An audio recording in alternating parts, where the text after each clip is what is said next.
In this video, I'll be showing you how to book a Grab ride in advance on the Grab app. So when you go onto the Grab app, your location will be automatically input in there if you gave permission to that.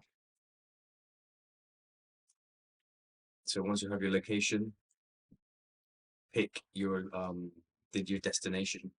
Once you have selected your pickup point and your drop-off point, you will come to this page where it will give you some different options and different prices.